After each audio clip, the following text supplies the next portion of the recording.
إن الحمد لله نحمده ونستعينه ونستغفره ونؤمن به ونتوكل عليه ونعوذ بالله من شرور أنفسنا ومن سيئات أعمالنا من يهده الله فلا مضل له ومن يضلل فلا هادي له وأشهد أن لا إله إلا الله وحده لا شريك له وأشهد أن محمدا عبده ورسوله اللهم صل على محمد وعلى آل محمد كما صليت على إبراهيم وعلى آل إبراهيم إنك حميد مجيد اللهم بارك على محمد وعلى آل محمد كما باركت على إبراهيم وعلى آل إبراهيم إنك حميد مجيد أما بعد فإن خير الحديث كتاب الله وخير الهدي هدي محمد صلى الله عليه وسلم وشر الأمور محدثاتها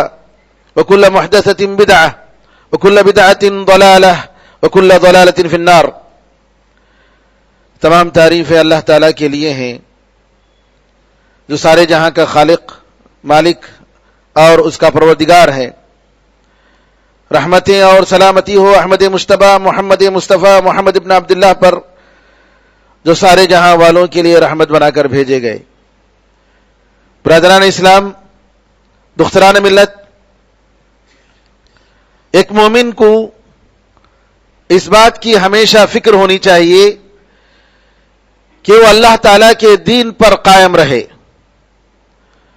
اور جب ہمیشہ اس بات کی کوشش کرے گا کہ وہ اللہ تعالیٰ کے دین پر قائم رہے تو انشاءاللہ اللہ سے امید ہے کہ موت جب آئے گی تو ایمان کی حالت میں موت آئے گی. ہم نے اپنے گزشتہ 2 خطبوں میں کہ کیسے ایک مومن اپنے آپ کو اللہ کے دین پر ثابت رکھ سکتا ہے، اس کو کیا کرنا چاہیے، اس سلسلے میں 10 اصول کی باتیں ہم نے شروع کی تھی، اور تقریباً اس میں اکثر چیزیں آ گئی ہیں. باقی جو حصے ہیں آج انشاءاللہ اپنے اس خطبے میں اس کا ذکر کریں گے. سب سے پہلے ہم نے بتایا تھا کہ پہلا قاعدہ یہ ہے کہ مومن یہ یقین رکھے کہ ہدایت اور توفیق اللہ کی طرف سے ہے، اپنا اس میں کچھ نہیں. انسان اپنے آپ کا مالک نہیں ہے، اپنے نفس کا، اپنے دل کا مالک نہیں ہے. اللہ تعالیٰ کے ہاتھ میں ہے، تو اللہ تعالیٰ ہی سے ہدایت طلب کرنی چاہیے. دوسرا قاعدہ ہم نے بتایا کہ ہمیشہ سیدھے راستے پر رہنا یہ حقیقت میں ایمان کی علامت ہے، اور کوشش اس کے لیے کرنا چاہیے کہ ہمیشہ ہم دین پر قائم رہیں، اور کہیں اگر تھوڑی لغزش ہو گئی، قدم پھسل گیا، فوراً چوکنا ہو کر اپنے نفس کے اور شیطان کے پھندوں سے باہر آ کر اللہ تعالیٰ کی طرف پلٹنے کی کوشش کرنی چاہیے. علامہ ابن تیمیہ رحمۃ اللہ علیہ فرماتے ہیں لزوم الاستقامت اعظم الکرامہ، کہ آدمی ہمیشہ اللہ تعالیٰ کے دین پر قائم رہے، یہ سب سے بڑی کرامت ہے. ہواؤں پر اڑنا اور پانی پر چلنا کرامت نہیں، اس سے بڑی کرامت یہ ہے کہ آدمی اللہ تعالیٰ کے دین پر ہمیشہ، نماز کی پابندی ہو رہی ہے، زبان کی حفاظت ہو رہی ہے، نگاہوں کی حفاظت ہو رہی ہے، اللہ کے فرائض ادا ہو رہے ہیں، گناہوں سے دامن بچ رہا ہے، دل ہمارا اللہ کے لیے خالص ہے، کسی مومن کے بارے میں ہمارے دل میں کوئی کینہ کپٹ نہیں ہے. یہ وہ ساری چیزیں ہیں کہ اللہ تعالیٰ کی توفیق سے انسان کو نصیب ہوتی ہیں. کوشش کرنے کے باوجود بھی انسان کو نہیں ہو پاتا ہے. تو لہذا استقامت کی ہمیشہ کوشش کرے انسان، یہ جو ہے ایک مومن کی شان ہے. تیسری بات ہم نے، تیسرا قاعدہ یہ بتایا کہ استقامت کے بعد میں تیسرا اصول کہ اصل میں دل اگر دین کا پابند بن جاتا ہے، پورے اعضاء جو ہے اس پر عمل کرتے ہیں. دل اگر خراب ہے تو نعوذ باللہ انسان جو ہے کوشش کرنے کے باوجود اس کے اعضا دین پر قائم نہیں رہتے ہیں. کیوں؟ خرابی یہاں ہے، دل میں ہے. سارے اعضا کا بادشاہ دل ہے، اور دل جو سا آرڈر دیتا ہے اس کے حساب سے سارے اعضا کام کرتے ہیں. لہذا انسان کو سب سے پہلے اپنے دل کی نیکی اور دل کی سدھار کی فکر کرنی چاہیے کہ دل میں، ہمارے دل میں ہم اللہ کے لیے ہیں، ہم اللہ تعالیٰ کے حکم کے مطابق اپنی زندگی بنائیں گے، ہم اللہ کے ہر حکم کے سامنے جھکیں گے. یہ ہمارے دل میں ہونا چاہیے.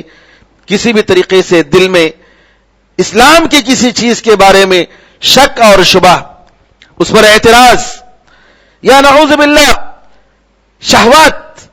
شہوات کے حملے تو ہوتے رہتے ہیں انسان کے دل پر. نفس ایک ایسی چیز ہے کہ انسان جو ہے کوشش کرنے کے باوجود اس پر شیطان کے مسلسل حملے، شبہات اور شہوتیں آتی رہتی ہیں.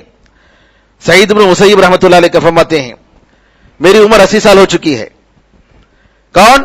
سید التابعین سعید بن مسیب رحمۃ اللہ علیہ کہتے ہیں میری عمر 80 سال ہو چکی ہے، آنکھ برابر نظر نہیں آتا، دیکھنے برابر نہیں ہوتا ہے.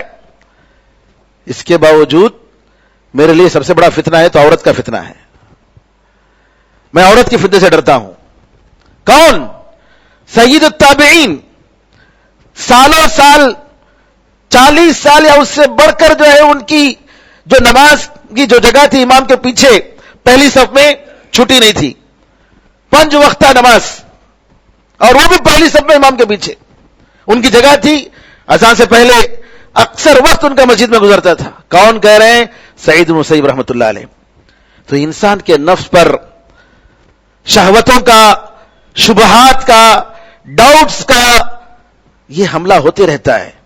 تو لہذا انسان کو چاہیے کہ انسان ہمیشہ اپنے دل پر نظر رکھے، اور اگر صحیح بات ہو تو اللہ کی تعریف کرے، اور اگر کہیں غلط بات آئے تو استغفر اللہ، اعوذ باللہ من الشیطان الرجیم، اے اللہ یہ میرے دل، مجھے میرے نفس کے شر سے بچا لے. پناہ مانگے اللہ تعالیٰ سے، اے اللہ مجھے میرے نفس کے شر سے بچا لے. خطبہ مسنونہ میں جمعے کے دن جو خطبہ دیتے ہیں ہم، جی اللہ کی تعریف کے بعد جی وَنَعُوذُ بِاللَّهِ مِن شُرُورِ أَنفُسِنَا، ہم اللہ تعالیٰ سے پناہ مانگتے ہیں. کس سے پناہ مانگتے ہیں؟ ہمارے نفس کے شر سے پناہ مانگتے ہیں. تو میرے بزرگوں، شر، یہ نفس کا جو شر ہے، اللہ اکبر، اللہ تعالیٰ ہی معاف فرمائے. اللہ تعالیٰ کی توفیق کے بغیر کوئی بچ نہیں سکتا.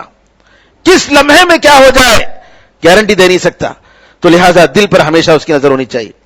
چوتھی بات، چوتھا قاعدہ، چوتھا اصول یہ بتایا اسلام پر استقامت اور پابندی کے لیے کہ آدمی کوشش کرے کہ بالکل سیدھا رہے.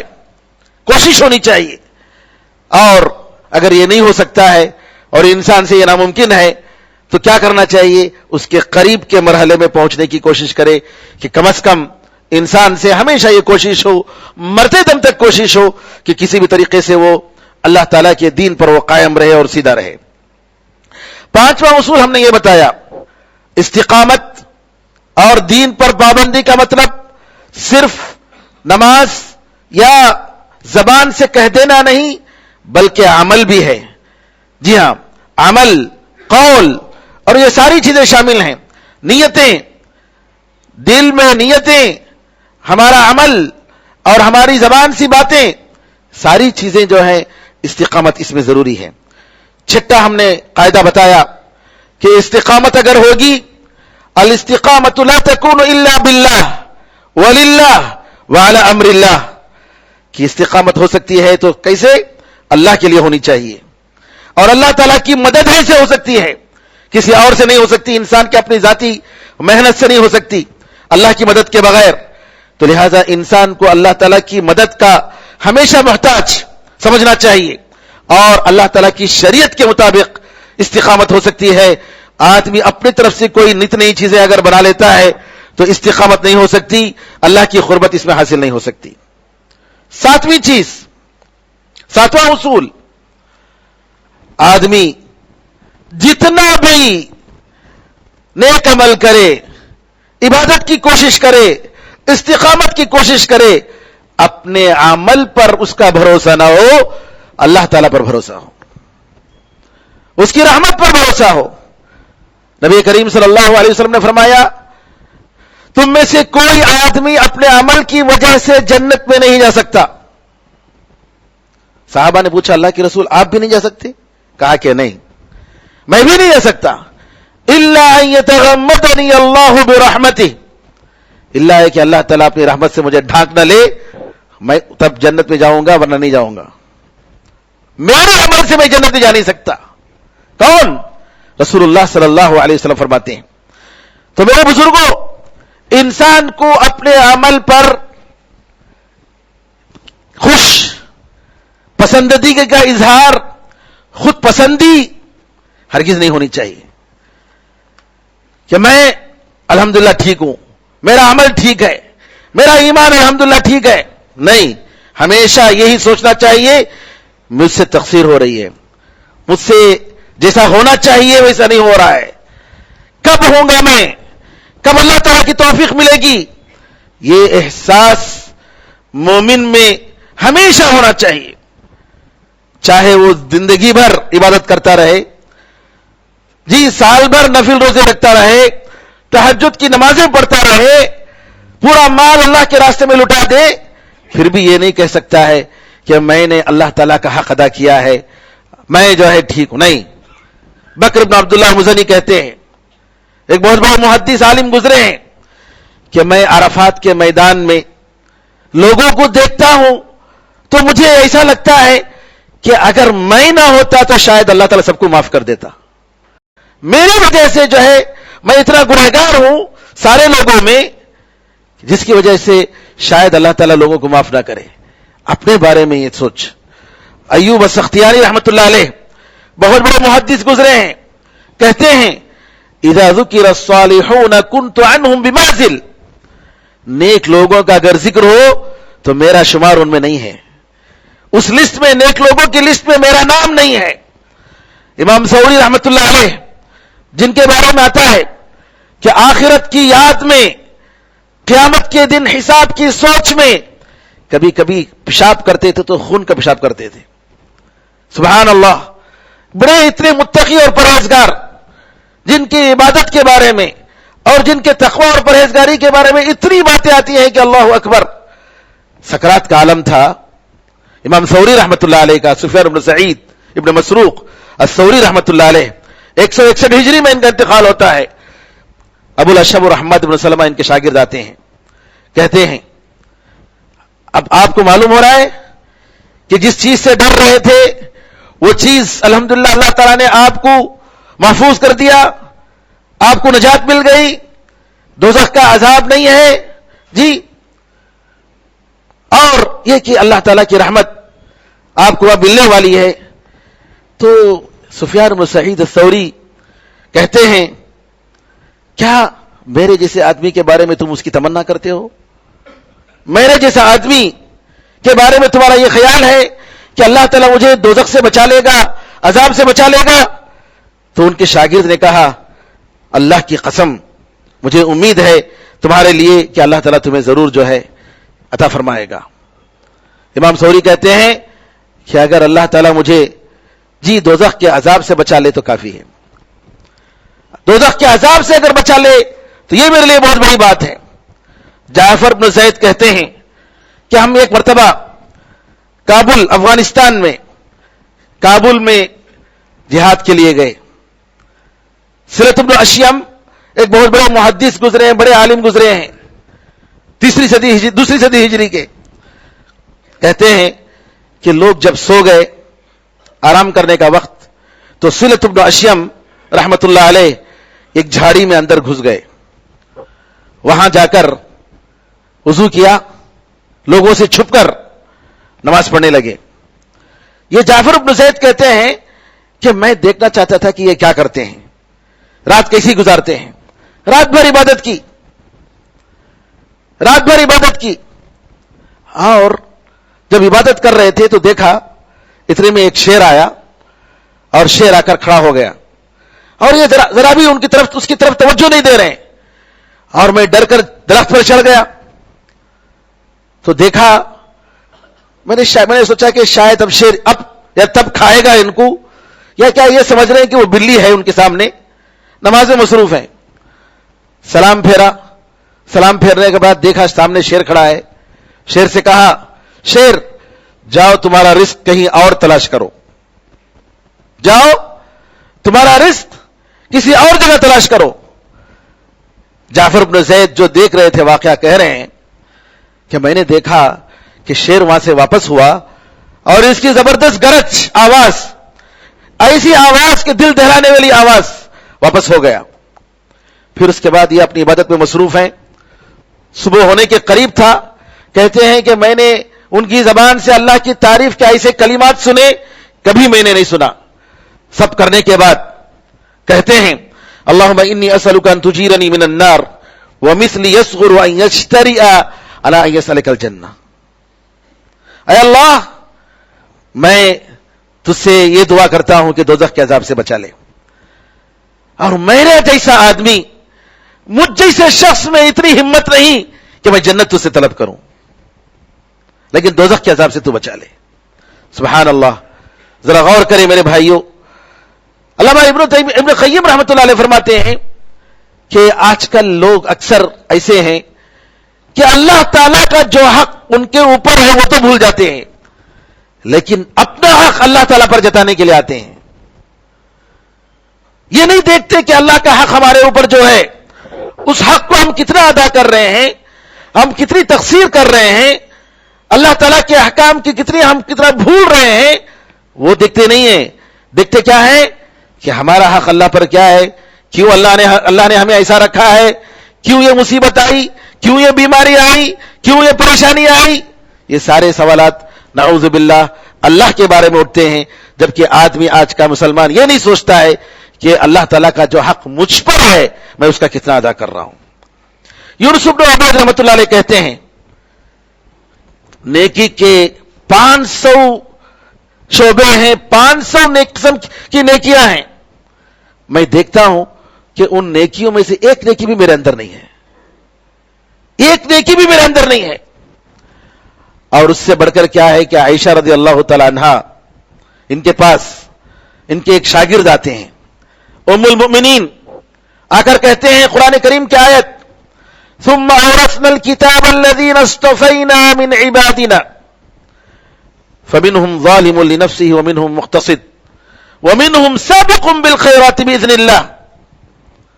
اس کے بارے میں پوچھتے ہیں ان کے شاگرد ایک تابعی، اما جان اس سے مراد کون ہے، اس سے مراد کون ہے؟ قرآن کریم اللہ تعالیٰ فرماتا ہے، پھر ہم نے قرآن کریم کو یہ ایسے لوگوں کے حوالے کیا، ایسی امت کے وارث بنایا جن کو ہم نے چن لیا ہمارے بندوں میں سے. پھر اللہ تعالیٰ فرماتا ہے 3 قسم، 3 کیٹیگریز دیکھیے. یہ کون؟ مسلمان امت مسلمہ امت محمدیہ کے بارے میں اللہ تعالیٰ بتا رہا ہے کہ ہم نے قرآن کریم کا وارث اپنے بندوں میں سے کچھ لوگوں کو بنایا. استفینا من عبادنا فمنهم ظالم لنفسه ومنهم مقتصد ومنهم سابق بالخيرات باذن اللہ.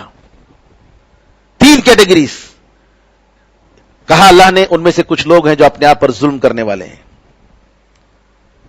نمبر 2، ان میں دوسرے قسم کے وہ لوگ ہیں جو بیچ راستے میں ہیں. اور نمبر 3، تیسری کیٹیگری وہ ہے جو نیک کاموں میں آگے بڑھنے والی ہے. عائشہ رضی اللہ تعالیٰ کہتے ہیں، سابقون بالخیرات، نیک کاموں میں آگے بڑھنے والے یہ وہ لوگ ہیں جو نبی کریم صلی اللہ علیہ وسلم کے زمانے میں تھے. ابو بکر اور عمر جیسے لوگ، یہ لوگ جو ہے نیک کاموں میں آگے بڑھنے والے، فرسٹ کیٹیگری. پھر اس کے بعد سیکنڈ کیٹیگری جو بتایا اللہ تعالیٰ نے کہ درمیانی راستے میں، بیچ کے راستے میں، یہ وہ لوگ ہیں جو ان کے بعد ان صحابہ کی، ابو بکر و عمر کی فالو کرے، پیچھا کیا، ان کی اتباع کیا، ان کے طریقے پر چلے. پھر اس کے بعد کہا ظالم لنفسہ، تیسری جو کیٹیگری ہے وہ میرے جیسے اور تیرے جیسے آدمی ہے. کون کہہ رہے ہیں؟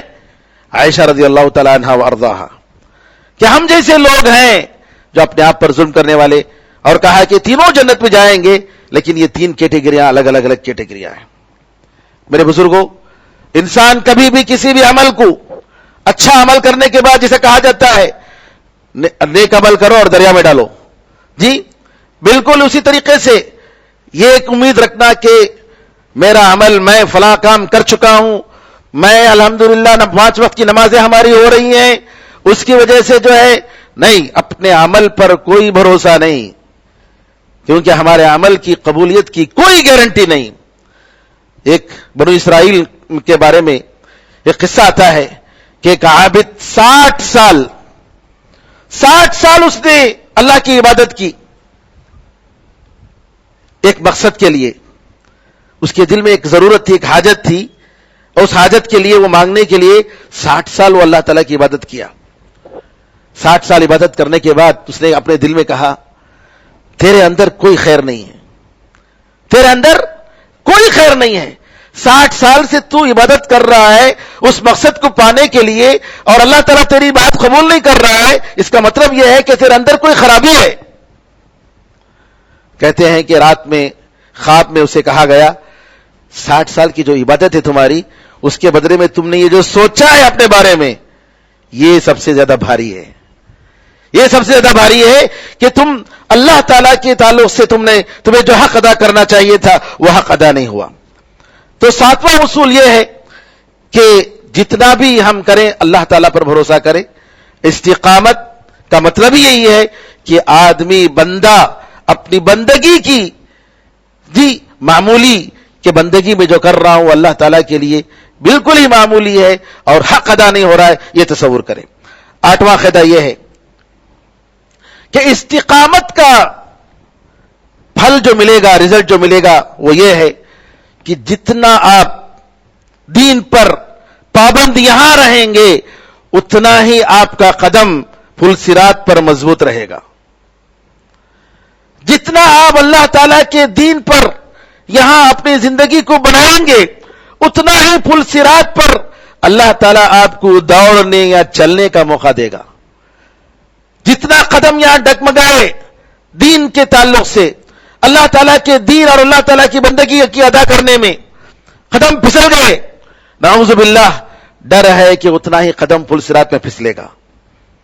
تو لہذا آدمی کو چاہیے کہ علامہ ابن القیم رحمۃ اللہ علیہ فرماتے ہیں کہ وہ دیکھ لے جس طریقے سے یہ ایک دنیا کا پل ہے یہاں پر، اور اس پل میں آپ کا عمل اور آپ کی بندگی کے جو قدم ہیں جتنا مضبوط ہوں گے اتنا ہی مضبوط پل صراط پر آپ کے قدم مضبوط ہوں گے، ورنہ یہاں اگر پھسلتا ہے شہوتوں کے سامنے، شبہات کے سامنے، غلط فہمیوں کے سامنے، اور صحیح دین پر عمل نہیں ہے تو نعوذ باللہ ڈر ہے کہ قیامت کے دن پل صراط پر بھی آپ کا قدم پھسلے گا۔ 9واں قاعدہ استقامت کے تعلق سے میرے بھائیوں کہ گمراہی کا مطلب غلط راستہ، حق کو باطل سمجھنا، باطل کو حق سمجھنا، ضلالت، مس گائیڈنس۔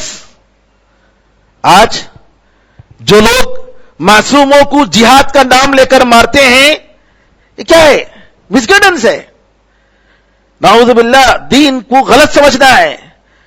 خلافت کے نام پر، جہاد کے نام پر، اسلامک اسٹیٹ کے نام پر جو کچھ بھی ہو رہا ہے دنیا میں، چاہے وہ انسان جتنا مخلص ہو، چاہے وہ نماز کا پابند ہو، جو بھی ہو، نعوذ باللہ ضلالت اور گمراہی ہے۔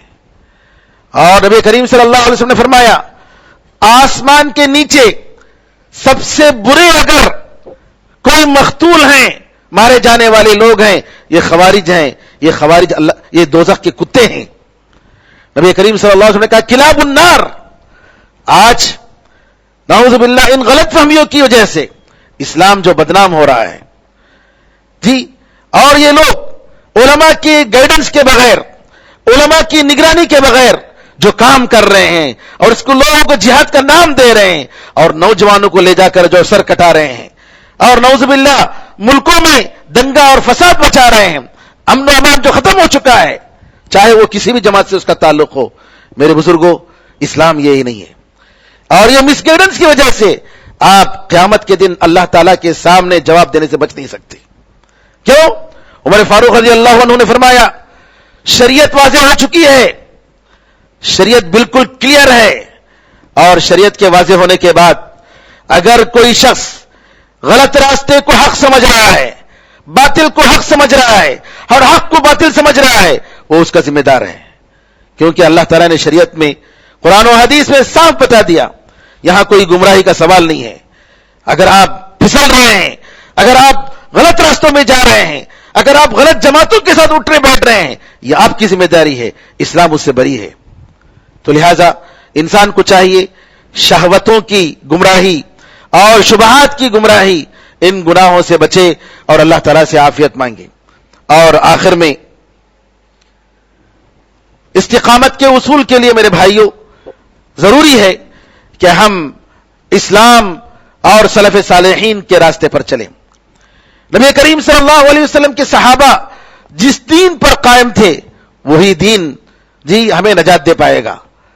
اور اگر کوئی شخص اس کو چھوڑ کر آج کے فیشن اور آج کے نت نئے طریقے، اور اگر یہ سمجھ رہا ہے کہ ہم فلاں ملک کی فالو کریں گے تو ہماری ترقی ہوگی، نہیں. ہم مسلمانوں کے لیے ترقی اگر ہے تو اسلام میں ہے، کسی اور میں نہیں ہے. غیروں کی ترقی، دوسروں کی ترقی جھوٹ، رشوت، سود اور نعوذ باللہ خوبصورت لڑکیوں کو استعمال کر کے کچھ بھی وہ لوگ کر سکتے ہیں، جیت سکتے ہیں، حکمراں بن سکتے ہیں. لیکن اسلام اور مسلمان اگر صحیح معنی میں اس کو کامیابی ملنی ہے دنیا اور آخرت میں، اسلام ہی کا ایک راستہ ہے. اس کے علاوہ کوئی راستہ اپنائیں گے کبھی کامیاب نہیں ہوں گے.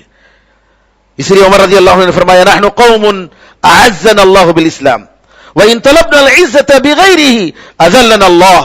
ہم ایک ایسی قوم ہیں کہ اللہ نے ہمیں اسلام کے ذریعے عزت بخشی ہے، اور اگر ہم اسلام کو چھوڑ کر کسی اور طریقے سے عزت تلاش کرنے کی کوشش کریں گے، زمین میں غلبہ تلاش کرنے کی کوشش کریں گے، اللہ تعالیٰ ہمیں ذلیل کر دے گا. لہٰذا میرے بھائیوں، اللہ سے دعا ہے کہ اللہ تعالیٰ ہم سب کو استقامت عطا فرمائے، دین پر استقامت عطا فرمائے، پل صراط پر گزرنا ہمارے لیے آسان کر دے. اللہ تعالیٰ ہم سب کو جنت نصیب فرمائے. جہاں جہاں مسلمان پریشان ہیں وہاں اللہ تعالیٰ ان کی پریشانیوں کو دور فرمائے.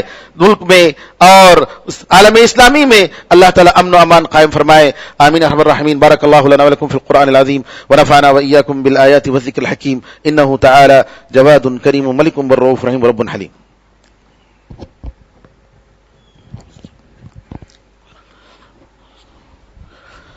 إن الحمد لله نحمده ونستعينه ونستغفره ونؤمن به ونتوكل عليه ونعوذ بالله من شرور أنفسنا ومن سيئات أعمالنا من يهده الله فلا مضل له ومن يضلل فلا هادي له وأشهد أن لا إله إلا الله وحده لا شريك له وأشهد أن محمدا عبده ورسوله. اللهم صل على محمد وعلى آل محمد كما صليت على إبراهيم وعلى آل إبراهيم إنك حميد مجيد. اللهم بارك على محمد وعلى آل محمد كما باركت على إبراهيم وعلى آل إبراهيم إنك حميد مجيد. وصل على جميع الأنبياء والمرسلين والملائكة المقربين والخلفاء الراشدين وعلى جميع الصحابة أجمعين ومن تبعهم بإحسان إلى يوم الدين. اللهم اعز الاسلام والمسلمين، اللهم انصر الاسلام والمسلمين، اللهم انصر من نصر الدين. عباد الله رحمكم الله، ان الله يأمر بالعدل والإحسان وإيتاء ذي القربى وينهى عن الفحشاء والمنكر والبغي يعظكم لعلكم تذكرون. فاذكروا الله يذكركم وادعوه يستجب لكم ولذكر الله أعلى وأولى وعز وجل وهم وأتم وأكبر.